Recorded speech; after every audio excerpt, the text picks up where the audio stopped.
ಕಾಮನೆಗಳು social democratic party of India ಆಯೋಜಿಸಿದಂತಹ ಈ ಪತ್ರಿಕಾಗೋಷ್ಠಿಗೆ ಆಗಮಿಸಿದಂತಹ ಸ್ವಾಗತವನ್ನು ಬಯಸ್ತಾ ಇದ್ದೇನೆ. ಈ ಒಂದು ಸಂದರ್ಭದಲ್ಲಿ ನಮ್ಮೊಂದಿಗೆ ಸೋಷಿಯಲ್ ಡೆಮೊಕ್ರಾಟಿಕ್ ಪಾರ್ಟಿ ಆಫ್ ಇಂಡಿಯಾದ ಜಿಲ್ಲಾಧ್ಯಕ್ಷರು ಆದಂಥ ಅನ್ವರ್ ಸಾದತ್ ಬಜತ್ತೂರ್ ಇವರು ಇದ್ದಾರೆ. ಅದೇ ರೀತಿ ರಾಜ್ಯ ಸಮಿತಿ ಸದಸ್ಯರಾದಂತಹ ರಿಯಾಸ್ ಕಡಂಬು ಇವರು ಕೂಡ ಇದ್ದಾರೆ. ಅದೇ ರೀತಿ ನವಾಜುಲ್ಲಾಲ್, ಅದೇ ರೀತಿ ಕ್ಷೇತ್ರ ಸಮಿತಿಯ ಅಧ್ಯಕ್ಷರಾದಂಥ ಎಸ್.ಎಂ. ಬಶೀರ್, ಅದೇ ರೀತಿ ಈಗಾಗಲೇ ನಿನ್ನೆ ದಿವಸ ಅಕ್ರಮ ಬಂಧನಕ್ಕೆ ಒಳಗಾದಂತಹ ಸಿರಾಜ್ ಅವರ ಮಿಸಸ್ ಆದಂತಹ ಖೈರುನಿಸಾ ಕೂಡ ನಮ್ಮೊಂದಿಗೆ ಇದ್ದಾರೆ. ನಿಮಗೆಲ್ಲ ಗೊತ್ತಿರಬಹುದು, ಈಗಾಗಲೇ ಬೋಲಿಯಾರ್ನಲ್ಲಿ ನಡೆದಂಥ ಘಟನೆ. ಈ ಘಟನೆಯ ಹಿನ್ನೆಲೆಯಲ್ಲಿ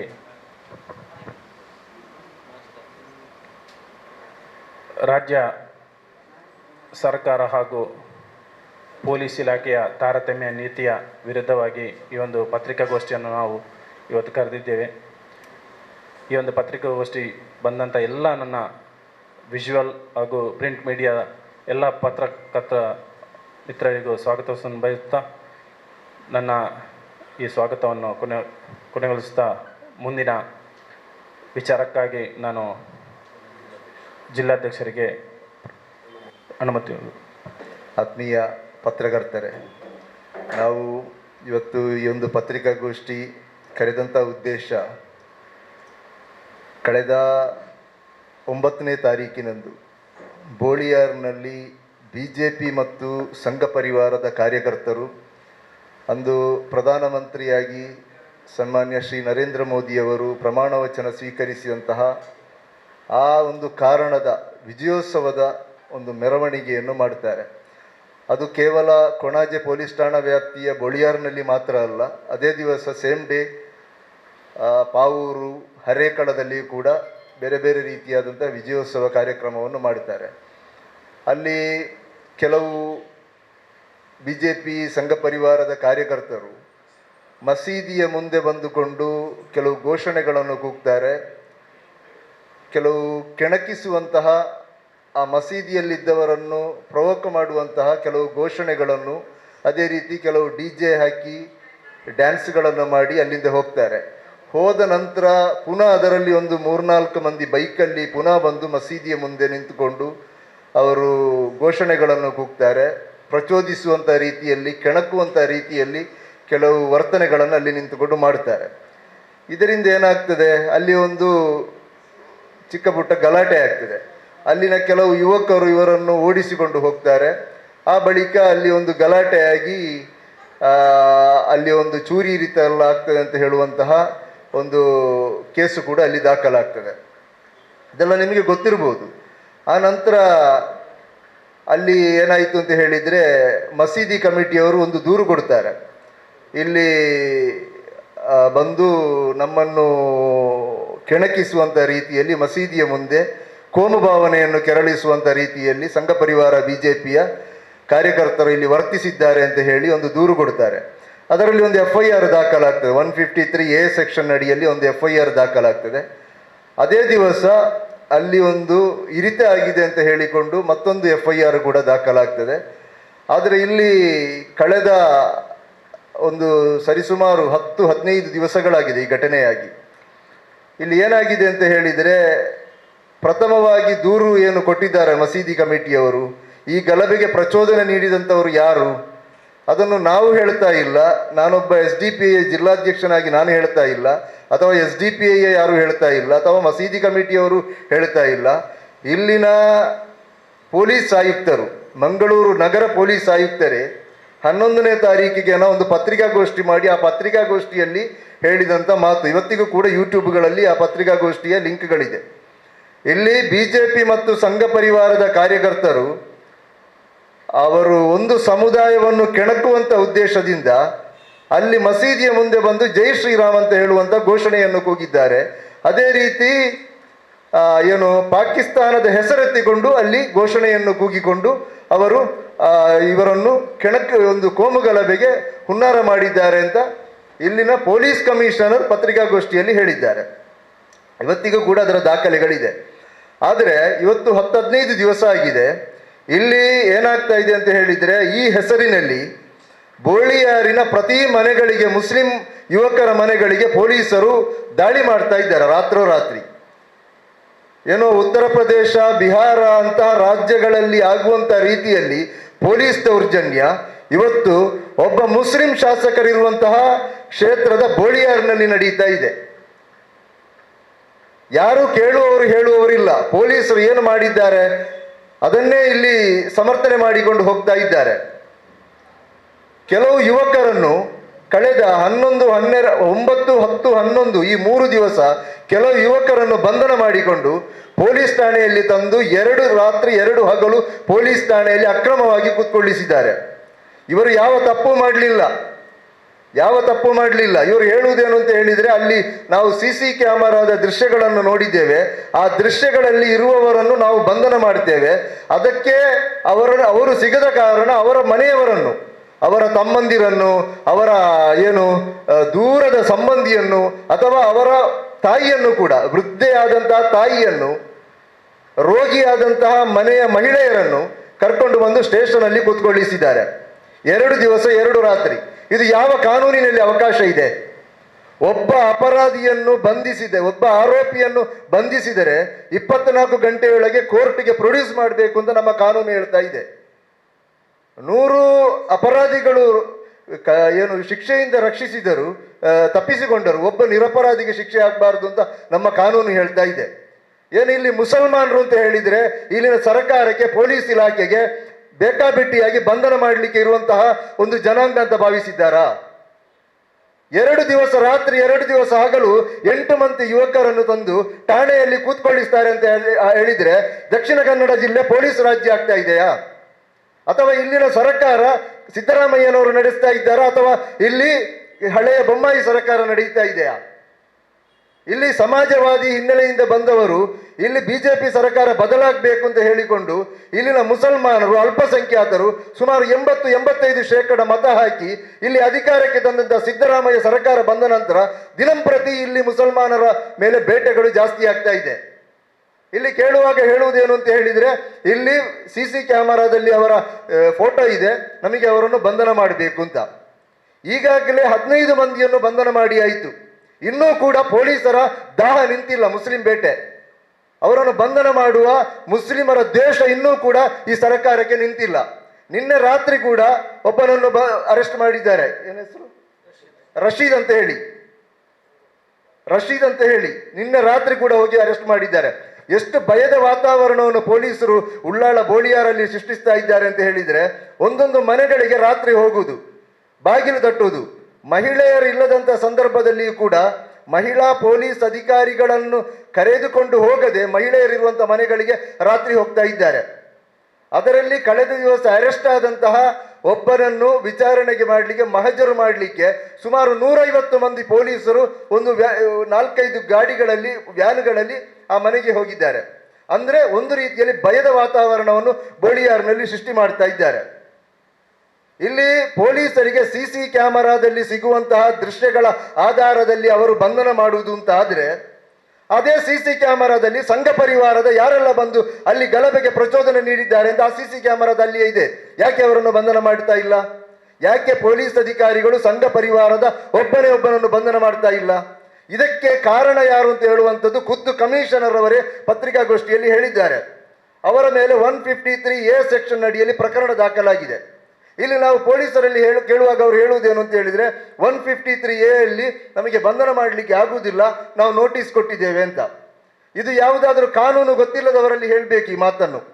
153A ಸೆಕ್ಷನ್ ಏನು ಹೇಳ್ತದೆ ಅಂತ ಹೇಳಿದರೆ, 7 ವರ್ಷಗಳಿಂದ ಕಡಿಮೆ ಸಜೆ ಇರುವಂತಹ ಯಾವುದೇ ಪ್ರಕರಣದಲ್ಲಿ ಒಬ್ಬನನ್ನು ಪ್ರಕರಣ ದಾಖಲಾದರೆ ಅವನಿಗೆ ನೋಟಿಸ್ ಕೊಡಬೇಕು. ನೋಟಿಸ್ ಕೊಟ್ಟು ಅವನನ್ನು ವಿಚಾರಣೆಗೆ ಕರೆದು ಅಲ್ಲಿ ಅವನನ್ನು ವಶಕ್ಕೆ ತೆಗೆದು ಬಂಧನ ಮಾಡಬಹುದು, ಅಥವಾ ಅವನನ್ನು ಅರೆಸ್ಟ್ ಮಾಡಿ ನ್ಯಾಯಾಲಯಕ್ಕೆ ಜಡ್ಜಿಯ ಮುಂದೆ ಪ್ರೊಡ್ಯೂಸ್ ಮಾಡಬಹುದು. ಇದು 153A ಸೆಕ್ಷನ್ನಲ್ಲಿ ಇರುವಂತಹ ನಿಯಮ. ಆದರೆ ಪೊಲೀಸರು ಇವತ್ತು ಅದನ್ನು ಕೇವಲ ನೋಟಿಸ್ಗೆ ಸೀಮಿತ ಮಾಡಿದ್ದಾರೆ. ಇಷ್ಟು ದಿವಸ ನಾವು ಕೇಳುವಾಗ ಅವರು ಹೇಳ್ತಾ ಇದ್ದದ್ದೇನು ಅಂತ ಹೇಳಿದರೆ, ಇಲ್ಲಿ ಅವರು ಅರೆಸ್ಟ್ ಆಗಿದ್ದು, ಅವರು ಹಾಸ್ಪಿಟಲಲ್ಲಿ ದಾಖಲಾಗಿದ್ದಾರೆ, ಆದ ಕಾರಣ ಅವರು ಡಿಸ್ಚಾರ್ಜ್ ಆದ ಕೂಡಲೇ ಬಂಧನ ಮಾಡ್ತೇವೆ ಅಂತ. ಆದರೆ ಇಷ್ಟವರೆಗೆ ಕೂಡ ಅವರು ಡಿಸ್ಚಾರ್ಜ್ ಆಗಿ ಹೋಗಿದ್ದಾರೆ, ಅವರನ್ನು ಬಂಧನ ಮಾಡಲಿಲ್ಲ. ಇವತ್ತಿಗೂ ಕೂಡ ಮುಸಲ್ಮಾನರ ಮನೆಗಳಿಗೆ ದಾಳಿ ಮಾಡ್ತಾ ಇದ್ದಾರೆ. ಅಂದರೆ ಇಲ್ಲಿ ಸಂಘ ಪರಿವಾರವನ್ನು ತೃಪ್ತಿಪಡಿಸಲಿಕ್ಕೆ ಬೇಕಾಗಿ, ಸಂಘ ಪರಿವಾರವನ್ನು ಸಂತೃಪ್ತಿಪಡಿಸಲಿಕ್ಕೆ ಬೇಕಾಗಿ ಇಲ್ಲಿನ ಪೊಲೀಸರು ಮತ್ತು ಇಲ್ಲಿನ ಸರ್ಕಾರ ಇಷ್ಟೆಲ್ಲ ಘಟನೆ ಆದರೂ ಕೂಡ ಇಲ್ಲಿ ಸಾಮಾಜಿಕ ಜಾಲತಾಣಗಳಲ್ಲಿ 9, 10, 11, 12 ತಾರೀಕಿನಂದು ತುಂಬ ಆಕ್ರೋಶಗಳು ವ್ಯಕ್ತವಾಗಿದೆ. ಹಾಗೇನಾಗಿ ಮಾಡಿದ್ದಾರೆ ಅಂತ ಹೇಳಿದರೆ, ಇಲ್ಲಿ ಶಾಸಕರು ಡ್ಯಾಮೇಜ್ ಕಂಟ್ರೋಲ್ ಮಾಡಲಿಕ್ಕೆ ಬೇಕಾಗಿ ಎಲ್ಲಿಂದಲೂ ಓಡೋಡಿ ಬಂದು ಒಂದು ಪತ್ರಿಕಾಗೋಷ್ಠಿ ಮಾಡಿದ್ದಾರೆ. ನಾವು ಒಳ್ಳೆಯವರು, ಅವರು ಕೆಟ್ಟವರು, ನಾವು ಒಳ್ಳೆಯವರ ಪರ ಇದ್ದೇವೆ, ಕೆಟ್ಟವರ ಪರ ಇಲ್ಲ, ಈ ರೀತಿಯಾದಂಥ ಸ್ಟೇಟ್ಮೆಂಟನ್ನು ಕೊಟ್ಟು ಜನರ ಕಿವಿಗೆ ಹೂ ಇಟ್ಟು ಹೋಗಿದ್ದಾರೆ. ಇವತ್ತಿನವರೆಗೆ ಅವರು ಮತ್ತೆ ಪತ್ತೆ ಇಲ್ಲ. ನಿನ್ನೆ ಕಾಣ್ತಾ ಇದೆ ಅವರು ದುಬೈಗೆ ಹಾರಿದ್ದಾರೆ ಅಂತ. ಒಬ್ಬ ಶಾಸಕನಾದವನು, ಒಬ್ಬ ಜನಪ್ರತಿನಿಧಿಯಾದವನು ಅವರನ್ನು ಇಲ್ಲಿಂದ ಆರಿಸಿ ಕಳಿಸುವಂಥದ್ದು, ಅದು ಕೂಡ ಒಬ್ಬ ಮುಸ್ಲಿಂ ಶಾಸಕ, ಮುಸ್ಲಿಂ ಮತದಾರರು ಹೆಚ್ಚಿರುವಂಥ ಒಂದು ಕ್ಷೇತ್ರದಲ್ಲಿ ಆರಿಸಿ ಕಳಿಸುವಂಥ ಉದ್ದೇಶ ಏನು ಅಂತ ಹೇಳಿದರೆ, ಜನರ ಸಮಸ್ಯೆಗಳಿಗೆ ಸ್ಪಂದನ ಮಾಡಬೇಕು. ಅದು ಬಿಟ್ಟು ರಸ್ತೆ ಮಾಡುವಂಥದ್ದು, ಮದುವೆಗೆ ಬರುವಂಥದ್ದು, ಬೇರೆ ಕಾರ್ಯಕ್ರಮಗಳಿಗೆ ಬಂದು ಫೋರ್ಸ್ ಕೊಡಲಿಕ್ಕೆ ಎಲ್ಲ ಅವರನ್ನು ಶಾಸಕರಾಗಿ ಕಳಿಸುವಂಥದ್ದು. ಇಲ್ಲಿ ಇಷ್ಟೆಲ್ಲ ಸಮಸ್ಯೆ ಆಗ್ತಾ ಇದೆ ಇವರ ಕ್ಷೇತ್ರದಲ್ಲಿ.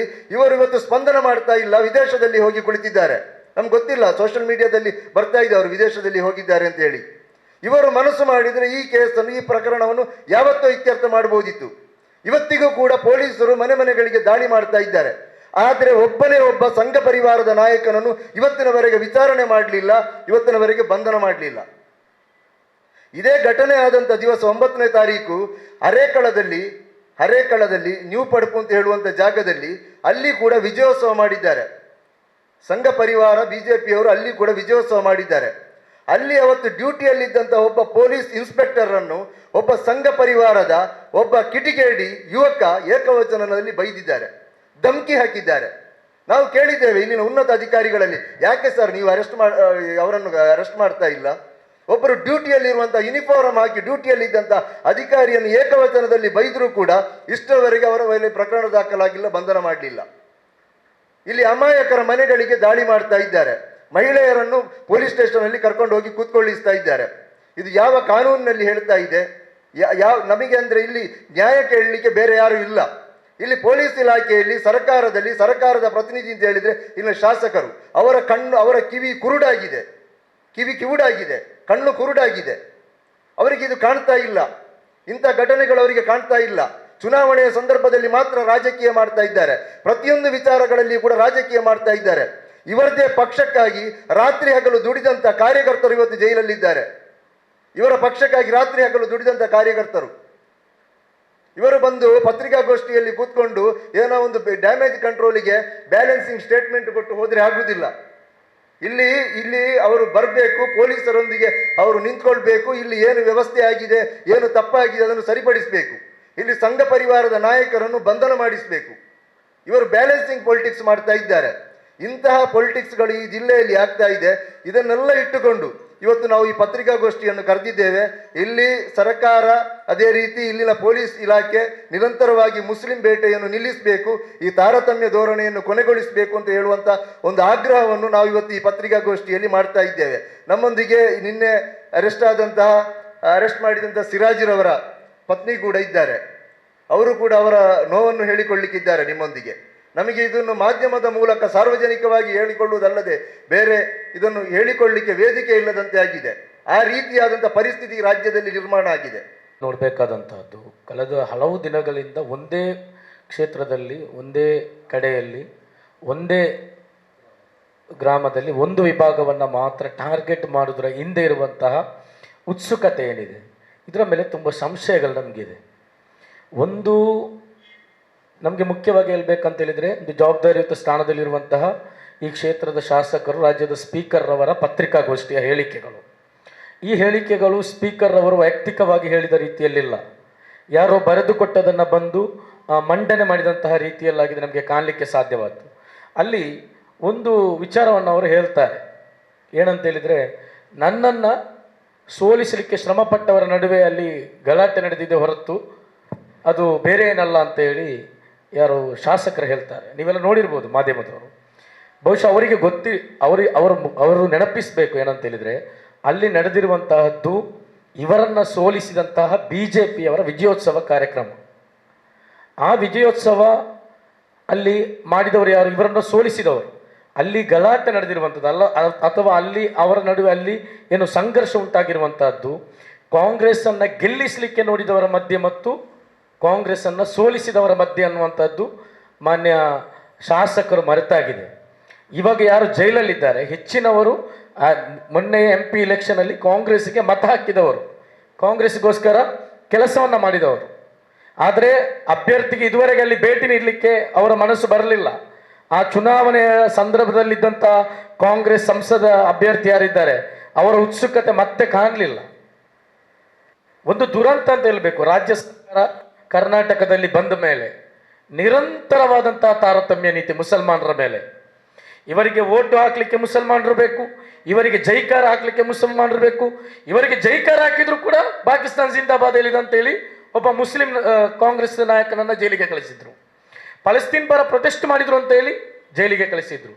ಬಾಬರಿ ಮಸೀದ್ ಪರ ಸ್ಟೇಟಸ್ ಹಾಕಿದ್ರು ಅಂತ ಹೇಳಿ ಜೈಲಿಗೆ ಕಳಿಸಿದ್ರು. ಯಾಕೆ? ನಾನೇ ಹಾಕಿದಂಥ ಟ್ವೀಟ್ನ ಡಿಸೈನನ್ನು ಶೇರ್ ಮಾಡಿದ್ರು ಅಂತ ಹೇಳಿ ಮುಸ್ಲಿಂ ಯುವಕರನ್ನ ಜೈಲಿಗೆ ಕಳಿಸಿದ್ರು. ಬರೀ ಸ್ಟೇಷನ್ಗೆ ಕರೆಸಿ ಇಂಕ್ವೈರಿ ಮಾಡಿ ಮುಚ್ಚಲಿಕ್ಕೆ ಬರೆದು ಕಳಿಸಿದ್ದಲ್ಲ. ಸಿದ್ದರಾಮಯ್ಯರವರ ಸರ್ಕಾರ ಜೈಲಿಗೆ, ಹೌದು, ಇಲ್ಲಿ ದಕ್ಷಿಣ ಕನ್ನಡ ಜಿಲ್ಲೆಯಲ್ಲಿರುವಂಥ 8 ಶಾಸಕರು ಕೂಡ ಸಂಘ ಪರಿವಾರದವರು ಅಂತ ಅನ್ಕೊಳ್ಳೋಣ, ಅಥವಾ ಅವರನ್ನ ಮೆಚ್ಚಿಸ್ಲಿಕ್ಕಾಗಿ ಕೆಲಸ ಮಾಡುವರು ಅಂತ ಅನ್ಕೊಳ್ಳೋಣ. ಬಾಕಿದ್ದಂತಹ ಇಡೀ ರಾಜ್ಯ ಸರ್ಕಾರವನ್ನು ನೋಡಿದ್ರೆ ನಾನು ಅಹಿಂದ ಪರ ಇದ್ದೇನೆ ಅಂತ ಹೇಳಿ ಬಾಯಿ ತೆರೆದ್ರೆ ಸಿದ್ದರಾಮಯ್ಯರವರು ಹೇಳ್ತಾರೆ. ಯಾಕೆ ಇಷ್ಟೊಂದು ಟಾರ್ಗೆಟ್? ದಕ್ಷಿಣ ಕನ್ನಡ ಜಿಲ್ಲೆಯ ಮುಸಲ್ಮಾನರನ್ನ ಕಣ್ಣೆತ್ತಿ ಕಂಡ್ರೆ ಆಗದಂತಹ ಪರಿಸ್ಥಿತಿ ರಾಜ್ಯ ಸರ್ಕಾರಕ್ಕೆ ಯಾಕೆ ಇದೆ?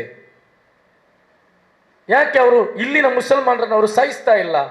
ನಿರಂತರವಾಗಿ ಟಾರ್ಗೆಟ್ ಮಾಡ್ತಾ ಇರೋದು. ಇನ್ನೊಂದು ಕಮಿಷನರ್, ಈ ಕಮಿಷನರಿಗೆ ಬೋಳಿಯಾರ್ನ ಮುಸಲ್ಮಾನರು ಏನು ಮಾಡಿದ್ದಾರೆ ಅಂತ ನಮ್ಗೆ ಗೊತ್ತಿಲ್ಲ. ಯಾಕೆ ಅಷ್ಟೊಂದು ಕೋಪ ಮುಸ್ಲಿಮರ ಮೇಲೆ ಅಂತ ಹೇಳಿ ಇವರು ಯಾಕೆ ಇಷ್ಟೊಂದು ಪ್ರೆಷರ್ ಕ್ರಿಯೇಟ್ ಮಾಡ್ತಾ ಇದ್ದಾರೆ? ರಾತ್ರಿ 1 ಗಂಟೆಗೆ 12 ಗಂಟೆಗೆ ಮುಸ್ಲಿಮರ ಮನೆಗೆ ಬಂದು ಬಾಗಿಲು ಮುಟ್ಲಿಕ್ಕೆ ಇವರು ಯಾರು? ರೌಟಿಗಳ ಇವರು? ಗಾಂಜಾ ಹಾಕಿರ್ತಾರ? ನಮ್ಮ ಮುಸ್ಲಿಂ ಸಮುದಾಯಕ್ಕೆ ಅಷ್ಟು ಬೆಲೆ ಇಲ್ವಾ ಇಲ್ಲಿ? ಇವರಿಗೆ ಬೇಕಾದಾಗಿ ಇವರು ನಡೆದುಕೊಳ್ಳುವುದಾ? ಇಲ್ಲಿ ನಾವು ಪೊಲೀಸ್ ಇಲಾಖೆಗೆ ಸ್ಪಷ್ಟವಾಗಿ ಹೇಳ್ತಾ ಇರುವಂತಹದ್ದು, ಇಲ್ಲಿ ನಾವು ಇದುವರೆಗೆ ನಮ್ಮ ಕ್ಷಮೆಯ ಸಂಯಮವನ್ನು ನಾವು ಪಾಲಿಸಿದ್ದೇವೆ. ಈ ವಿಚಾರದಲ್ಲಿ ಏನೋ ಇಲ್ಲಿ ಕಾಂಗ್ರೆಸ್ ಸರ್ಕಾರ ಇದೆ, ಏನಾದ್ರೂ ಒಂದು ಮಾಡಬಹುದು ಅಂತೇಳಿ ಇಲ್ಲಿನ ಜನಗಳು ಕಾಯ್ತಾ ಇದ್ದಾರೆ. ಇವರು ನೋಡಿದ್ರೆ ರಾತ್ರಿ 1 ಗಂಟೆಗೆ ಬರುವುದು, ಮಹಿಳೆಯರಿಲ್ಲದೆ ಬೂಟು ಹಾಕಿಕೊಂಡು ಬಂದು ಬಾಗಿಲಿಗೆ ತುಳಿಯುವುದು. ಇವರು ರಾತ್ರಿ 12-11 ಗಂಟೆಗೆ ಹೋಗಿ ಇಲ್ಲಿ ನಡೆಯುವಂತಹ ಅನೈತಿಕ ಚಟುವಟಿಕೆಗಳಿಗೆ ಇವರು ಕಣ್ವರ ಹಾಕ್ಲಿ. ದಕ್ಷಿಣ ಕನ್ನಡ ಜಿಲ್ಲೆಯಲ್ಲಿ ಅದಷ್ಟು ಶಾಂತಿ ನಡೆಸಬಹುದು. ಕಮಿಷನರ್ ಅವರು 1 ದಿನ ಮುಂಚೆ ಮೊನ್ನೆ ಪೀಸ್ ಮೀಟಿಂಗ್ ಮಾಡ್ತಾರೆ, ಬಕ್ರೀದ್ ಇದ್ದು. ಮರುದಿವಸ ಬಕ್ರೀದ್ ದಿವಸನೇ ಇದೇ BJPಯವರಿಗೆ ವಿಜಯೋತ್ಸವಕ್ಕೆ ಅನುಮತಿ ಮಾಡಿಕೊಡ್ತಾರೆ. ಇವರಿಗೆ ಎಂತ ಕಾಳಜಿ ಇರುವುದು ದಕ್ಷಿಣ ಕನ್ನಡ ಜಿಲ್ಲೆಯ ಬಗ್ಗೆ? ಇವರಿಗೆ ಮಂಗಳೂರು ನಗರದ ಬಗ್ಗೆ ಇವರಿಗೆ ಎಂತ ಕಾಳಜಿ ಇರುವುದು? ಇಷ್ಟಕ್ಕೂ ಕೂಡ ಕಮಿಷನರ್ ಅವರಿಗೆ ಒತ್ತಡ ಹೇರ್ತಾ ಇರುವಂತವ್ರು ಯಾರು? ಇಲ್ಲಿ ಸಿದ್ದರಾಮಯ್ಯ ಸರ್ಕಾರ ಕರ್ನಾಟಕ ರಾಜ್ಯದಲ್ಲೂ ದಕ್ಷಿಣ ಕನ್ನಡ ಜಿಲ್ಲೆಯು ಯೋಗಿ ಅಂಡರಲ್ಲಿದೆಯಾ? ಇದಕ್ಕೆ ಕಮಿಷನರ್ ಅವರು ಉತ್ತರಿಸಬೇಕು. ನಮ್ಮವರಿಗೆ ಮುಸ್ಲಿಂ ನಾಯಕರಿಗೆ ಮಾತ್ರ ನೋಟಿಸ್ಗಳು, ಮುಸ್ಲಿಮರಿಗೆ ಮಾತ್ರ ಬಂಧನಗಳು, ಮುಸ್ಲಿಮರ ಮನೆಗೆ ಮಾತ್ರ ದಾಳಿಗಳು. ಈಗಾಗಲೇ ಅನ್ವರ್ ಸಾದತ್ ಅವರು ಪ್ರಸ್ತಾಪ ಮಾಡಿದ್ರು. ಯಾಕೆ ಸಂಘ ಪರಿವಾರದ ಅದರಲ್ಲಿರುವಂತಹದ್ದು ಯಾಕೆ ಮಾಡಲಿಲ್ಲ ಅಂತ ಹೇಳಿ ಅಲ್ಲ, ಸಂಘ ಪರಿವಾರದ ಗೂಂಡಾಗಳ ಮನೆಗೆ, BJPಯ ಕಾರ್ಯಕರ್ತರ ಮನೆಗೆ ಪೊಲೀಸರು ಹೋಗದ ಹಾಗೆ ತಡೆಯುತ್ತಾ ಇರುವವರು ಯಾರು? UT ಖಾದರ್ ರವರ, ಗೂಂಡ್ರಾವ್ರವರ, ಪರಮೇಶ್ವರ್ ರವರ? ಯಾರು ತಡೀತಾ ಇರುವುದು? ಅದೇ ರೀತಿ ಮುಸಲ್ಮಾನರ ಮನೆಗೇನೆ ಹೋಗಿ ಇಂಥವರನ್ನೇ ಅರೆಸ್ಟ್ ಮಾಡ್ಬೇಕಂತ ಹೇಳಿ ಒತ್ತಡ ಹಾಕ್ತಾ ಇರುವುದು ಯಾರು? ಶಾಸಕರಾಗ್ತಾ ಇದ್ದಾರಾ ಅಥವಾ ಬೇರೆ ಯಾರಾದ್ರೂ ಹಾಕ್ತಾ ಇದ್ದಾರಾ? ಅಥವಾ ಪೊಲೀಸ್ ಇಲಾಖೆನೆ ಸಂಘ ಪರಿವಾರದವರ ಪರವಾಗಿ ನಿಂತು ಈ ಕೆಲಸವನ್ನ ಮಾಡ್ತಾ ಇದೆಯಾ? ಇದನ್ನು ನಮಗೆ ಬಹಿರಂಗವಾಗಿ ಹೇಳ್ಬೇಕು. ಇದು 15 ಮಂದಿಯನ್ನ ಅರೆಸ್ಟ್ ಮಾಡಿದ ಮೇಲೂ ಕೂಡ ಪೊಲೀಸ್ ಇಲಾಖೆಗೆ ಅವರ ಈ ವಿಚಾರದಲ್ಲಿರುವಂತಹ ಇಂಟ್ರೆಸ್ಟ್ ಮುಗಿದಿಲ್ಲ ಅಂತ ಹೇಳಿದ್ರೆ ಇದರಲ್ಲಿ ಇನ್ಯಾವುದೋ ಉದ್ದೇಶ ಸರ್ಕಾರ ಮತ್ತು ಪೊಲೀಸ್ ಇಲಾಖೆಗೆ ಇದೆ ಎನ್ನುವುದು ಅರ್ಥ. ಮೊನ್ನೆ ಒಬ್ಬ ಶಾಸಕ ಇವರ ಠಾಣೆಗೆ ಬಂದು ರಾತ್ರೋರಾತ್ರಿ ಧಮಕಿ ಹಾಕಿ ಹೋದ್ನಲ್ಲ, ನಿಮ್ಮ ಕೋಳಲ್ ಪಟ್ಟಿ ಹಿಡಿತೇನೆ ಅಂತ ಹೇಳಿ. ಆ ಹರೀಶ್ ಪೂಂಜನ ಮನೆಗೆ ಹೋಗಿ ಇವರಿಗೆ ಬಾಗಿಲು ತಟ್ಟಲಿಕ್ಕೆ ಯಾಕೆ ಧೈರ್ಯ ಬರಲಿಲ್ಲ? ಅಲ್ಲಿ ಧಮಕಿ ಹಾಕಿ ಮಂಗಳೂರಿಗೆ ಇನೋವಾ ಕಾರಲ್ಲಿ ಬಂದಂತ ಹರೀಶ್ ಪೂಂಜನನ್ನು ಬೀಸ್ ರೋಡ್ ಅಲ್ಲಿ ಅಡ್ಡ ಹಾಕಿ ಅರೆಸ್ಟ್ ಮಾಡಲಿಕ್ಕೆ ದಕ್ಷಿಣ ಕನ್ನಡ ಜಿಲ್ಲೆಗೆ ಪೊಲೀಸ್ಗೆ ದಮ್ಮಿರ್ಲಿಲ್ವಾ? ತಾಕತ್ತಿರ್ಲಿಲ್ವಾ? ಮರುದಿವಸ ಹರೀಶ್ ಪೂಂಜನ ಮನೆಗೆ ಹೋಗಿ ಇವರು ದಂಬಾಲು ಬಿದ್ರಲ್ಲ. ಒಮ್ಮೆ ನೀವು ಪೊಲೀಸ್ ಸ್ಟೇಷನ್ಗೆ ಬಂದು ಹೋಗಿ ಅಂತ ಹೇಳಿ ಕೋರ್ಟಿನಿಂದ ಬೇಲ್ ತೆಗೆದು ಹೊರಬರಬೇಕಾದಂತ ಒಬ್ಬನಿಗೆ ಸ್ಟೇಷನ್ ಅಲ್ಲಿ ಇವರು ಬೇಲ್ ಕೊಟ್ರಲ್ಲ. ಸರ್ಕಾರದ ವೈಫಲ್ಯ ಎಲ್ಲಿವರೆಗೆ ಇದೆ ಅಂತ ಹೇಳಿದ್ರೆ, ನಿನ್ನೆ ಏನು ಸಂಘ ಪರಿವಾರದವರು ಹೈಕೋರ್ಟ್ಗೆ ಹೋಗಿದ್ರು. ಪ್ರಾಸಿಕ್ಯೂಟರ್ ಅಲ್ಲಿ ಸ್ಟೇ ತರುವಾಗ ಅವರು ಅಬ್ಜೆಕ್ಷನ್ ಹಾಕುವುದಿಲ್ಲ, ಒಂದು ಮಾತು ಎತ್ತುವುದಿಲ್ಲ. ಸರ್ಕಾರದ ವಕೀಲರು ಪ್ರಭಾಕರ್ ಭಟ್ರನ್ನ ಅರೆಸ್ಟ್ ಮಾಡಬೇಕಂತ ಇತ್ತು, ಅವರ ಮೇಲೆ FIR ದಾಖಲಾಯಿತು. ಸ್ವಯಂ ಸರ್ಕಾರ ಕೇಸು ದಾಖಲಿಸಬೇಕಿತ್ತು, ಇರಲಿ, ಜನಕ್ಕೆ ಹೋಗಿ ಕೇಸು ದಾಖಲಿಸಿದ್ರು. ಅಲ್ಲಿ ಕೂಡ ಸರ್ಕಾರ ಹೇಳಿದ್ರು ನಾವು ಬಂಧಿಸುವುದಿಲ್ಲ, ನಮ್ಗೆ ಬಂಧಿಸುವ ಪ್ರಭಾಕರ್ ಭಟ್ ಅಂತ ಮುಟ್ಟುವ ದಮ್ಮಿಲ್ಲ ಅಂತ ಹೇಳಿ. ರಾಜ್ಯದ ಒಬ್ಬ ಪ್ರಮುಖ ವಕೀಲರು ಅಲ್ಲಿ ವಾದಿಸಿದ್ರು. ಆದ್ರೂ ಕೂಡ ಸರ್ಕಾರ ಅಲ್ಲಿ ಏನ್ ಮಾಡಿತ್ತು, ಅವರಿಗೆ ಪ್ರಭಾಕರ್ ಭಟ್ರವರ ಪರವಾಗಿ ನಾನು ಅಧಿಕಾರಕ್ಕೆ ಬಂದ್ರೆ ಪ್ರಭಾಕರ್ ಭಟ್ರನ್ನ ಬಂಧಿಸ್ತೇವೆ ಅಂತ ಹೇಳಿದಂತ ಇದೇ ಸಿದ್ದರಾಮಯ್ಯ ಸರ್ಕಾರ ಬೆಂಬಲಿಗೆ ನಿಂತಿತ್ತು. ಇವತ್ತು ಬೋಳಿಯಾರ್ನಲ್ಲಿ ಸಂಘ ಪರಿವಾರದ ಗೂಂಡಾ ನಾಯಕರುಗಳು ಬಂದು ಎರಡು ಹೇಳಿಕೆ ಕೊಟ್ಟಾಗ, ಅಲ್ಲಿನ ಬಿಜೆಪಿ ನಾಯಕರು ಬಂದು ಹೇಳಿಕೆ ಕೊಟ್ಟಾಗ ಕಾಂಗ್ರೆಸ್ ಸರ್ಕಾರ ಅವರ ಪರವಾಗಿ ನಿಲ್ತಾ ಇದೆ, ಪೊಲೀಸ್ ಇಲಾಖೆ ಅವರಿಗೆ ಬೇಕಾಗಿ ಕೆಲಸವನ್ನ ಮಾಡ್ತಾ ಇದೆ. ಇದು ಇದೇ ರೀತಿ ಮುಂದುವರಿಯುವುದಾದ್ರೆ ಖಂಡಿತವಾಗಿಯೂ ಕೂಡ ದಕ್ಷಿಣ ಕನ್ನಡ ಜಿಲ್ಲೆಯ ಅಲ್ಪಸಂಖ್ಯಾತರು ಒಟ್ಟಾಗಲಿದ್ದಾರೆ. ಇವರನ್ನ ಹೇಗೆ ಎದುರಿಸಬೇಕು ಅಂತ ಹೇಳಿ ಪ್ರಜ್ಞಾಮಂತ್ರಿಗೆ ಗೊತ್ತಿದೆ. ಇಲ್ಲಿ ಸಂಘ ಪರಿವಾರದ ಪ್ರಯೋಗ ಶಾಲೆಗೆ ಪೊಲೀಸ್ ಇಲಾಖೆ ಮತ್ತು ಸರ್ಕಾರ ಬೆಂಬಲವನ್ನು ಕೊಡುವುದಾದ್ರೆ, ಅವರನ್ನ ಪೋಷಿಸುವುದಾದ್ರೆ, ಬೋಳಿಯಾರ್ ಘಟನೆಯ ವಿಚಾರದಲ್ಲಿ ನಾವೆಲ್ಲರೂ ಕೂಡ ಒಟ್ಟಾಗಲಿಕ್ಕಿದ್ದೇವೆ. ನಾವು ಪಕ್ಷಾತೀತವಾಗಿ ಒಟ್ಟಾಗಲಿಕ್ಕಿದ್ದೇವೆ. ಮುಸ್ಲಿಂ ಸಮುದಾಯದಲ್ಲಿರುವಂತಹ ಎಲ್ಲಾ ನಾಯಕರುಗಳನ್ನು ಒಟ್ಟುಗೂಡಿಸಲಿಕ್ಕಿದ್ದೇವೆ. ನಾವು ಈ ವಿಚಾರವನ್ನ ಇಲ್ಲಿಗೆ ಬಿಡುವಂತ ಪ್ರಯೋಜನ ಇಲ್ಲ, ಬಿಡುವುದಿಲ್ಲ. ಇನ್ನು UT ಖಾದರ್ ಅವರಿಗೆ ನಾವು ಏನು ಕೂಡ ಅವರನ್ನ ಪೊಲಿಟಿಕಲ್ ಆಗಿ ಟಾರ್ಗೆಟ್ ಮಾಡುವುದಲ್ಲ. ನಿಮಗೆ ವೋಟ್ ಹಾಕಿ ಗೆಲ್ಲಿಸಿದಂತ ಜನಗಳು ಏನಿದ್ದಾರೆ, ಅವರು ಹಾಕಿದಂತ ವೋಟ್ ಏನಿದೆ, ಅದಕ್ಕೆ ಬೇಕಾದ್ರೂ ಕೆಲಸ ಮಾಡಿ. ನೀವು ಬರೀ ದುಬೈಗೆ ಹೋಗುವುದು, ವಿದೇಶಕ್ಕೆ ಹೋಗಿ ಇನ್ವೆಸ್ಟ್ಮೆಂಟ್ ಮಾಡುವ ವಿಚಾರದಲ್ಲಿ ಇರಬೇಡಿ. ಅಥವಾ ಯಾರಿಗೋ ಬೇಕಾಗಿ ಈ ಬಿಜೆಪಿ ಅವರನ್ನ ಮೆಚ್ಚಿಸುವಂತ, ಸಂಘ ಪರಿವಾರನ ಓಲೈಸುವಂತ ಹೇಳಿಕೆಗಳನ್ನು ನೀಡುವಂತಲ್ಲಿ ನಿಮ್ಮ ಈ ಅಧಿಕಾರವನ್ನು ದುರುಪಯೋಗ ಮಾಡಬೇಡಿ. ಜನರ ಪರವಾಗಿ ನಿಲ್ಲಿ. ನೀವು ಹೇಳಿದ್ರಿ ಅಲ್ಲ, ಬೋಳಿಯಾರಿಗೆ ನಾನು ಹೋಗುವುದಿಲ್ಲ, ಹೋದ್ರೆ ಅದೇನಾಗ್ತದೆ, ಇನ್ನೊಂದಕ್ಕೆ ಕಾರಣ ಆಗ್ತದೆ ಅಂತ. ನಾವು UT ಖಾದರಲ್ಲಿ ಹೇಳುದು ನೀವು ಬೋಳಿಯಾರಿಗೆ ಹೋಗಿ ಅಂತ ಹೇಳಿ ಅಲ್ಲ. ಅವರು ಬೋಳಿಯಾರಿಗೆ ಬರುವುದೇ ಬೇಡ. ಅಲ್ಲಿನ ಜನರ ಸಂಕಷ್ಟ, ಅಲ್ಲಿನ ಜನರ ನೋವು, ಅಲ್ಲಿನ ಮಹಿಳೆಯರ ಕಣ್ಣೀರು, ಅದೆಲ್ಲ ನೋಡಿ ಕರಗುವಂತವ್ರು ನೀವಲ್ಲ ಅಂತೇಳಿ ನಮ್ಗೆ ಗೊತ್ತಿದೆ. ನಾವು ಹೇಳುವಂತಹದ್ದು, ಕನಿಷ್ಠ ಪಕ್ಷ ಒಬ್ಬ ಶಾಸಕನಾಗಿ ನಿಮ್ಮ ಜವಾಬ್ದಾರಿಯನ್ನು ನಿಭಾಯಿಸಿ, ಅಲ್ಲಿನ ಜನರ ನ್ಯಾಯಕ್ಕೋಸ್ಕರ ಮಾತಾಡಿ, ಸರ್ಕಾರಕ್ಕೆ ಒತ್ತಡ ತನ್ನಿ. ಅಷ್ಟೇ ನಾವು ಎಲ್ಲಿಗಿರುವಂತಹದ್ದು. ಅದು ಬಿಟ್ಟು ಅಲ್ಲಿಯ ಜನರು ನೀವು ಮನೆ ಬಾಗಿಲಿಗೆ ಬನ್ನಿ, ನಮ್ಮ ಕಣ್ಣೀರಲ್ಲಿ ಪಾಲ್ಗೊಳ್ಳಿ ಅಂತ ಕೇಳೋದಿಲ್ಲ. ಅಮಾಯಕರು ಬಂಧನ ಆಗಿದ್ದಾರೆ, ಇನ್ನೂ ಕೂಡ ಜನರನ್ನು ನೀವು ಬೆದರಿಸ್ತಾ ಇದ್ದಾರೆ ನಿಮ್ಮ ಪೊಲೀಸರವರು. ಅದಕ್ಕೆ ಕಡಿವಾಣ ಹಾಕಿ ಅನ್ನೋದಾಗಿದೆ ನಾವು ಅವರಲ್ಲಿ ಹೇಳ್ತಾ ಇರುವಂತಹದ್ದು. ಅಮಾಯಕರ ಬಂಧನ ಆಗ್ತಾ ಇದೆ. ರಾತ್ರಿ ಮನೆಗೆ ದಾಳಿಗಳು ನಡೀತಾ ಇದೆ. ಮಹಿಳೆಯರನ್ನ, ಮನೆಯವರನ್ನ ಕರ್ಕೊಂಡೋಗಿ ಸ್ಟೇಷನ್ ಅಲ್ಲಿ ಕೂರಿಸ್ತಾ ಇದ್ದಾರೆ. ಪೊಲೀಸರು ಒಬ್ಬನನ್ನು ಅರೆಸ್ಟ್ ಮಾಡ್ಲಿಕ್ಕೆ ಒಂದು ಜೀಪಲ್ಲಿ ಬಂದ್ರೆ ಸಾಕಾಗ್ತದೆ, 100-150 ಮಂದಿ ಬಂದು ಅಲ್ಲಿ ಏನೋ ಒಂದು ಘಟನೆ ನಡೆದ ರೀತಿಯಲ್ಲಿ ಮಾಡ್ತಾ ಇದ್ದಾರೆ. ಇದು ಮಾಡಬಾರ್ದು. ಈಗ ಏನು ಬಂಧನ ಆಗಿದೆ ಅಲ್ಲಿಗೆ ನಿಲ್ಲಿಸಬೇಕು. ಮತ್ತು ಸಂಘ ಪರಿವಾರದ ಹಿನ್ನೆಲೆ ಇರುವವರನ್ನ ನೀವು ಬಿಟ್ಟು ಒಂದೇ ವಿಭಾಗವನ್ನು ಯಾಕೆ ಟಾರ್ಗೆಟ್ ಮಾಡ್ತೀರಿ? ಇದಾಗಿದೆ ನಮ್ಗೆ ಕೇಳಿಕ್ಕಿರುವಂತಹದ್ದು. ಕಮಿಷನರೇ ಹೇಳಿದ್ದಾರೆ ಅಲ್ಲಿ ಸಂಘ ಪರಿವಾರದವರು ಪ್ರವೋಕ ಮಾಡಿ ಆಗಿರ್ತದೆ ಇದಾದದ್ದು ಅಂತ. ಯಾಕೆ ಇಷ್ಟುವರೆಗೆ ಒಬ್ಬರನ್ನು ಬಂಧಿಸಿಲ್ಲ? ಘಟನೆ ನಡೆದು ಈಗ 15 ಮಂದಿ ಮುಸ್ಲಿಂ ಯುವಕರನ್ನು ಬಂಧಿಸಿದ್ದಾರೆ. ಇನ್ನೂ ಕೂಡ ಅವರ ಏನು ಬಂಧನದ ಸ್ಪೀಡ್ ಇನ್ನೂ ಕೂಡ ನಿಂತಿಲ್ಲ. ನಿನ್ನೆ ರಾತ್ರಿ ಕೂಡ ಮನೆಗಳಿಗೆ ಹೋಗಿದ್ದಾರೆ. ಯಾಕೆ ಸಂಘ ಪರಿವಾರವನ್ನು ಇಲ್ಲಿ ರಕ್ಷಣೆ ಮಾಡ್ತಾ ಇರುವಂಥದ್ದು ಯಾರು? ಕಾಂಗ್ರೆಸ್ಸಿನ ಒಬ್ಬ ಮುಸ್ಲಿಂ ಶಾಸಕ ಇರುವಂತಹ ಕ್ಷೇತ್ರದಲ್ಲಿ ಸಂಘ ಪರಿವಾರದನ್ನು ಸೇಫ್ ಮಾಡ್ತಾ ಇರುವಂಥದ್ದು ಯಾರು? ನಮಗೆ ಅದು ಅರ್ಥ ಆಗಬೇಕು. ಸಂಬಂಧ ಇದೆ ಇವರ ಮಧ್ಯ. ಸಾಮಾಜಿಕ ಜಾಲತಾಣಗಳಲ್ಲಿ ಎಲ್ಲ ಬೇರೆ ಬೇರೆ ಬರ್ತಾ ಇದೆ, ವ್ಯವಹಾರಗಳಿದೆ, ಏನೋ ಇಂಥ ಇರಬೇಕು. ಇಲ್ಲದಿದ್ದರೆ ಇಷ್ಟು ಏನು ಆ, ಆಳವಾಗಿ ಯಾಕೆ ಅವರ ಪರವಾಗಿ ಇವರು ನಿಲ್ತಾ ಇರುವುದು ನಮಗೆ ಬಹಿರಂಗವಾಗಿ ಕಾಣ್ತಾ ಇಲ್ಲ. ಇಲ್ಲಿ ಸರ್ಕಾರ ಪೊಲೀಸ್ ಇಲಾಖೆಗೆ ಯಾವ ಕಡೆಯಿಂದ ಈ ಆದೇಶಗಳು ಬರ್ತಾ ಇದೆ? ಅದು ವಿಧಾನಸೌಧದಿಂದ ಬರ್ತಾ ಇದೆಯಾ ಅಥವಾ ಬೇರೆ ಎಲ್ಲಾದರೂ ಕೇಶವ ಕೃಪಾದಿಂದ ಬರ್ತಾ ಇದೆಯಾ? ಖೈರುಣಿಸ ಸಿರಾಜಿನ ವೈಫು ನನ್ನ ಗಂಡನನ್ನು ಎಂಕ್ವೈರಿಗೆ ಅಂತ ಕರ್ಕೊಂಡು ಹೋಗಿದ್ದಾರೆ. ನಿನ್ನೆ ಸ್ಟೇಷನ್ SI ಅವರ ಹತ್ರ ಹೇಳ್ತಾರೆ FIR ಆಗಿದೆ ಅಂತ. ಎಂಕ್ವೈರಿಗೆ ಅಂತ ಕರ್ಕೊಂಡು ಹೋದವರನ್ನು FIR ಮಾಡುವಂಥದ್ದು ಅವರ ಯಾವುದೇ ಘಟನೆಯಲ್ಲಿ ಇರಲಿಲ್ಲ. ಆದರೂ ಅವರನ್ನು ಮೇಲೆ FIR ಹಾಕಿದ್ದಾರೆ. ರಾತ್ರಿ ಮನೆಗೆ ಬಂದು ಮನೆಗೆ ನುಗ್ಗಿ ಒಂದು 7-8 ಜನ ಪೊಲೀಸ್ನವರು ಒಳಗಡೆ ನುಗ್ಗಿ ನಿನ್ನ ಗಂಡ ಇಲ್ಲಿ ಅಂತ ಹೇಳಿ ಇವರನ್ನು ಹಿಡ್ಕೊಂಡು ಮೇಲೂ ಮತ್ತೆ ಬೇರೆ ಯಾರಿದ್ದಾರೆ ಅಂತ ಇಡೀ ಫುಲ್ಲು ಮನೆಗೆ ನುಗ್ಗಿದ್ದಾರೆ ಅವರು. ಇಡೀ ಕಿಚನಿಗೆ ಅಲ್ಲಿ ಇಲ್ಲಿ ಎಲ್ಲ ಹೋಗಿ ಯಾರಿದ್ದಾರೆ ಅಂತ.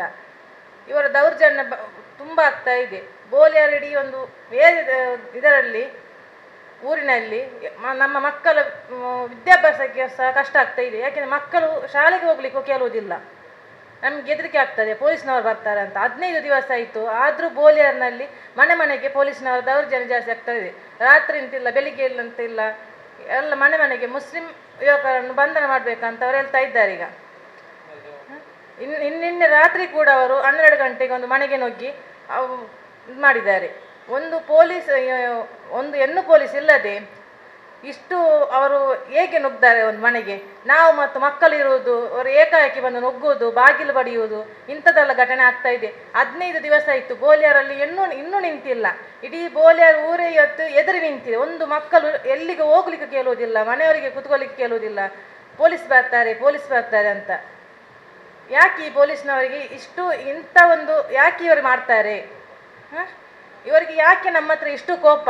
ನಾವು ಎಂಥದ್ದು ಇವರಿಗೆ ಏನು ಮಾಡಿದ್ದೇವೆ ಅಂತ ನಮಗೆ ಇದು ಮಾಡಬೇಕು ಇವರು. ಇನ್ನೂ ಆದರೂ ಇವತ್ತಿಗೆ ನಿನ್ನೆ ರಾತ್ರಿ ಕರ್ಕೊಂಡು ಹೋಗಿದ್ದಾರೆ, ಇವತ್ತಿಗೆ ಸ್ಟಾಪ್ ಮಾಡಿ. ನಿನ್ನೆ ರಾತ್ರಿಗೆ ಇನ್ನು ಯಾವ ಮನೆಗೆ ನುಗ್ಗಬಾರದು ಅವರು. ಯಾಕೆಂದರೆ ಇವರು ಮಕ್ಕಳು, ವಯಸ್ಸಾದವರು, ಹಾರ್ಟ್ ಪೇಷಂಟ್ ಎಲ್ಲರೂ ಇಲ್ಲಿ ಎದುರಿ ಕೂತಿದ್ದಾರೆ. ಈಗ ಗಳೆಲ್ಲ ಇದೆ.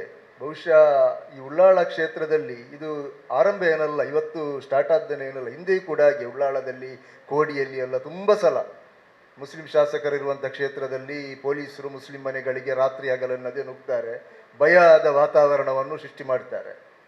ಅಲ್ಲಿ ಈಗ ಇವರು ಹೇಳಿದ ಹಾಗೆ ಆ ಮಕ್ಕಳ ಪರಿಸ್ಥಿತಿ ಏನು? ಮನೆಯಲ್ಲಿ ಚಿಕ್ಕ ಪುಟ್ಟ ಮಕ್ಕಳಿರ್ಬೋದು, 1ನೇ ಕ್ಲಾಸ್ 2ನೇ ಕ್ಲಾಸ್ ಶಾಲೆಗೆ ಹೋಗುವಂಥವರು. ಇವರನ್ನು ಈ ಘಟನೆಯಲ್ಲಿ ಇಂತಹ ವಿಚಾರಗಳಲ್ಲಿ ಇವರನ್ನು ಜೈಲಿಗೆ ಕರ್ಕೊಂಡು ಹೋಗುವಾಗ ಆ ಮಕ್ಕಳ ಮಾನಸಿಕ ಪರಿಸ್ಥಿತಿ ಯಾವ ರೀತಿ ಆಗ್ಬೋದು? ಆ ಮನೆಯಲ್ಲಿ ಶಾಲೆಗೆ ಹೋಗುವಾಗ ಅವರ ಸಹಪಾಠಿಗಳು ಅವರಲ್ಲಿ ಕೆಲವು ಪ್ರಶ್ನೆಗಳನ್ನು ಕೇಳುವಾಗ ಆ ಮಕ್ಕಳ ಮಾನಸಿಕ ಸ್ಥಿತಿ ಯಾವ ರೀತಿಯಲ್ಲಿ ಇರ್ಬೋದು? ಎಷ್ಟು ಬೇಸರ ಆಗ್ಬೋದು ಅವರಿಗೆ. ತನ್ನ ತಂದೆಯನ್ನು ಕರ್ಕೊಂಡು ಹೋಗಿದ್ದಾರೆ, ಜೈಲಲ್ಲಿದ್ದಾರೆ.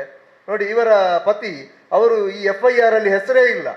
ಇಲ್ಲಿ ಏನಾಗ್ತದೆ ಅಂತ ಹೇಳಿದರೆ, ಮುಸಲ್ಮಾನರ ಯುವಕರ ಮೇಲೆ FIR ಆಗುವಾಗ 15 ಮಂದಿ 20 ಮಂದಿಯ ಹೆಸರು ಹಾಕ್ತಾರೆ, ಇತರರು ಅಂತ ಹಾಕಿ ಬಿಡ್ತಾರೆ.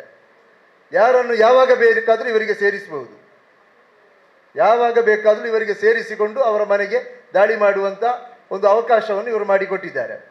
ಈ ರೀತಿಯಲ್ಲಿ ಆದರೆ ಏನಾಗ್ಬೋದು ಈ ಜಿಲ್ಲೆಯ ಪರಿಸ್ಥಿತಿ? ನಾನು ಮಾಧ್ಯಮದ ಮೂಲಕ ಈ ಸಮಾಜಕ್ಕೆ ಕೇಳ್ತಾ ಇರುವಂಥ ಪ್ರಶ್ನೆ. ಇದೇ ರೀತಿ ಮುಂದುವರಿದರೆ ಇಲ್ಲಿನ ಯುವಕರ ಪರಿಸ್ಥಿತಿ ಯಾವ ರೀತಿ ಆಗ್ಬೋದು? ಅದು ಕೂಡ ಉಳ್ಳಾಳ ಕ್ಷೇತ್ರದಲ್ಲೇ ಪದೇ ಇಂಥ ಘಟನೆಗಳು ಯಾಕೆ ಆಗ್ತಾ ಇದೆ?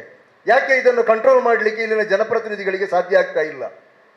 ಇಲ್ಲಿ ಇವತ್ತು ನಾವು ಪತ್ರಿಕಾಗೋಷ್ಠಿ ಮಾಡಿದರೆ ಅಥವಾ ನಾವು ಏನಾದರೂ ಒಂದು ಪ್ರತಿಭಟನೆ ಮಾಡಿದರೆ ಇಲ್ಲಿ ಆಳುವ ಪಕ್ಷದ ಕಾಂಗ್ರೆಸ್ ಪಕ್ಷದ ಬೇರೆ ನಾಯಕರ ನಿರಂತರ ಪತ್ರಿಕಾಗೋಷ್ಠಿ, ಕಂಟಿನ್ಯೂಸ್ ಆಗಿ ಪತ್ರಿಕಾಗೋಷ್ಠಿ, ಡ್ಯಾಮೇಜ್ ಕಂಟ್ರೋಲ್ ಮಾಡಲಿಕ್ಕೆ ಬೇಕಾಗಿ. ವಿಧಾನ ಪರಿಷತ್ ಸದಸ್ಯರದೊಂದು ಬೇರೆ, ಮತ್ತೆ ಅಲ್ಪಸಂಖ್ಯಾತ ಘಟಕದ್ದೊಂದು ಬೇರೆ, ಮತ್ತೆ ಯುವ ಘಟಕದ್ದೊಂದು ಬೇರೆ, ದಿವಸವೂ ಕೂಡ ಪತ್ರಿಕಾಗೋಷ್ಠಿ. ಇವರು ಬಂದು ಪತ್ರಿಕಾಗೋಷ್ಠಿಯಲ್ಲಿ ಏನೋ ಒಂದು ಕಾಮಿಡಿ ಮಾತಾಡಿ ಹೋಗ್ತಾರೆ, ಮತ್ತೆ ಇವರು ಸಿಗುವುದಿಲ್ಲ. ನೀವು ನೋಡಿ, ಅವರು ಪತ್ರಿಕಾಗೋಷ್ಠಿ ಮಾಡಿ ಹೋದ ನಂತರ ಈಗ ಎಲ್ಲಿದ್ದಾರೆ? ಇಲ್ಲಿನ ಹಲವಾರು ಮನೆಗಳಿಗೆ ದಾಳಿ ಮಾಡುವಾಗ ಇನ್ನು ಯುವಕರು ಫೋನ್ ಮಾಡಿ ಕೇಳ್ತಾ ಇದ್ದಾರೆ ಶಾಸಕರ ಹತ್ರ. ಅವರ ಉತ್ತರ ಏನು ಅಂತ ಹೇಳಿದರೆ, ನಮಗೆ ಇದಕ್ಕೆ ಸಂಬಂಧ ಇಲ್ಲ, ಅದು ಅವರು ಪೊಲೀಸರು ಅವರ ಕೆಲಸ ಮಾಡ್ತಾರೆ, ಆರೋಪಿಗಳನ್ನು ಬಂಧಿಸ್ತಾರೆ ಅಂತ. ಇವರ ಬಾಯಿಯಿಂದ ಒಂದು ದಿವಸ ಆದರೂ ಬಂತ ಸಂಘ ಪರಿವಾರದವರು ಯಾಕೆ ಬಂಧಿಸಿಲ್ಲ ಅಂತ ಇವರು ಒಂದು ದಿವಸ ಆದರೂ ಪ್ರಶ್ನೆ ಮಾಡಿದ್ದಾರೆ ಇಲ್ಲಿನ ಪೊಲೀಸ್ ಅಧಿಕಾರಿಗಳನ್ನು? ನೀತಿ ಏನಿದೆ ಅಥವಾ ಸರ್ಕಾರದ ತಾರತಮ್ಯ ನೀತಿ, ಇದನ್ನು ಹೀಗೆ ಬಿಟ್ಟರೆ ದಕ್ಷಿಣ ಕನ್ನಡ ಜಿಲ್ಲೆಯಲ್ಲಿ ಶಾಂತಿ ನೆಲೆಗೊಳ್ಳಲಿಕ್ಕೆ ಸಾಧ್ಯ ಇಲ್ಲ. ಜನರು ಭಯಭೀತಿಯಲ್ಲಿ ಬದುಕುವಂಥ ಒಂದು ಸಂದರ್ಭ ಇಲ್ಲಿ ಬರ್ತಾ ಇದೆ. ಇದನ್ನು ವಿರೋಧಿಸಿ ನಾಳೆ ನಾವು ಕೊಣಾಜೆ ಪೊಲೀಸ್ ಸ್ಟೇಷನ್ನ ಬಳಿ ಮಾರ್ಚನ್ನು ಮಾಡ್ತಾಯಿದ್ದೀವಿ, ಚಲೋವನ್ನು ಮಾಡ್ತಾಯಿದ್ದೀವಿ. ನಾವು ಬೋಲಿಯಾರ್ನ ಎಲ್ಲ ಜನರನ್ನು ಸೇರಿಸಿಕೊಂಡು ನಾವು SDPI ಕಡೆಯಿಂದ ಇದನ್ನು ಮಾಡ್ತಾಯಿದ್ದೇವೆ. ಇದು ನಾವು ಪೊಲೀಸ್ ಕಮಿಷನರ್ರವರಿಗೆ ಮತ್ತು ಸರ್ಕಾರಕ್ಕೆ ನಾವು ಹೇಳಲಿಕ್ಕಿರುವಂತಹದ್ದು, ಇದು ಜನಪರವಾಗಿ ಜನರಿಗೋಸ್ಕರ, ಜನರ ಹಕ್ಕುಗಳು ಸಂರಕ್ಷಣೆ ಆಗಬೇಕು, ಜನರು ನಿರ್ಭೀತಿಯಲ್ಲಿ ಬದುಕುವಂಥ ವಾತಾವರಣ ಇಲ್ಲಿ ನಿರ್ಮಾಣ ಆಗಬೇಕು ಮತ್ತು ಅನ್ಯಾಯವಾಗಿ ಅಕ್ರಮವಾಗಿ ಬಂಧಿಸುವುದನ್ನು ನಿಲ್ಲಿಸಬೇಕು ಮತ್ತು ಸಂಘ ಪರಿವಾರ ಏನು ಪರವಾದಂಥ ಈ ಆಡಳಿತ ಏನಿದೆ ಇದಿಲ್ಲಿ ಕೊನೆಗೊಳ್ಳಬೇಕು ಅನ್ನುವಂಥ ಈ ರಾಜ್ಯ ಸರ್ಕಾರ ಮತ್ತು ಪೊಲೀಸ್ ಇಲಾಖೆಯ ತಾರತಮ್ಯ ಧೋರಣೆಯನ್ನು ಖಂಡಿಸಿ ನಾವು ನಾಳೆ ಈ ಒಂದು ದೊಡ್ಡ ಮಟ್ಟದ ಹೋರಾಟವನ್ನು ಮಾಡ್ತಾ ಇದ್ದೇವೆ. ಎಲ್ಲ ಮಾಧ್ಯಮ ಮಿತ್ರರು ಕೂಡ ಈ ಜನಪರವಾದ ಹೋರಾಟದ ಭಾಗವಾಗಬೇಕು ಅಂತೇಳಿ ನಾವು ಕೇಳಿಕೊಳ್ತಾ ಇದ್ದೇವೆ. ಪೊಲೀಸರು ಏನು ಮಾಡ್ತಾ ಇದ್ದಾರೆ, ಕೆಲವು ಸಂದರ್ಭದಲ್ಲಿ ಲಾ ಆ್ಯಂಡ್ ಆರ್ಡರನ್ನು ತೋರಿಸಿಕೊಂಡು ನಿರಾಕರಿಸ್ತಾ ಇದ್ದಾರೆ. ಆದರೆ ನಾವು ನಾಳೆ ಮಾಡುವುದು ಅಂತ ತೀರ್ಮಾನ ಮಾಡಿದ್ದೇವೆ. ಪೊಲೀಸ್ ಇಲಾಖೆಗೆ ಅದರ ಇಂಟಿಮೇಷನನ್ನು ಕೂಡ ಕೊಡ್ತೇವೆ. ಅಷ್ಟೇ ಇರುವಂಥದ್ದು ಪ್ರತಿಭಟನೆಯಲ್ಲಿ, ಇಂಟಿಮೇಷನ್ ಕೊಡುವಂಥದ್ದು ಮಾತ್ರ ಒಂದು ಇರುವಂಥದ್ದು ಕಾನೂನಿನಲ್ಲಿ. ಈ ಮಾಧ್ಯಮ ಮೂಲಕ ಕೊಡ್ತಾ ಇದ್ದೇವೆ, ನಾವು ಅಧಿಕೃತವಾಗಿ ಕೂಡ ಕೊಡ್ತೇವೆ ನಾವು ಇಂಟಿಮೇಷನ್ ಅವರಿಗೆ.